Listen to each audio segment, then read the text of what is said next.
இன்றைக்கி அசோகா செய்யலாம். அதுக்கு வந்து 1 டம்ளர் பாசிப்பருப்பு வச்சுருக்கேன், 1 டம்ளர் சீனி வச்சுருக்கிறேன், முந்திரி, ஏலக்காய், ரெட் ஆரஞ்சு பவுடர், கோதுமை மாவு 2 ஸ்பூன் வச்சுருக்கேன், நெய் வச்சுருக்கேன். பாசிப்பருப்பை லைட்டாக சூடு வர வரைக்கும் குக்கர்லேயே லைட்டாக வறுத்துட்டு 1க்கு 2.25 டம்ளர் தண்ணி வச்சுருக்கேன். நான் வச்சு வேக வச்சு 3 சவுண்டு விட்டு இறக்கி வச்சுக்கோங்க.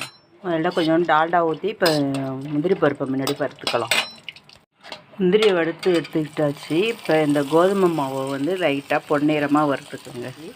இப்போ நம்ம வந்து குக்கரில் வச்ச பாசி பருப்பு எடுத்து இதில் போட்டுக்கணும். கைவிடாமல் கிண்டிட்டு இப்போதைக்கு கலர் பவுடர் போட்டிருக்கிறேன். சீனியை வந்து இப்போ போட்டுக்கோங்க, தண்ணியாக விடும், அப்புறமா கெட்டியாகிடும். ஏலக்காய் பவுடர் கொஞ்சோண்டு போட்டுக்கோங்க, கொஞ்சம் நெய். இப்போ இந்த சமயத்தில் கொஞ்சம் நெய் விட்டுங்க. இப்போ நம்ம வறுத்து வச்ச முந்திரி பருப்பு இதில் போட்டு இன்னும் ஒரு 5 நிமிஷம் கிண்டிட்டு இறக்க வேண்டியது தான் ஃப்ரெண்ட்ஸ். இந்தமாரி நீங்களும்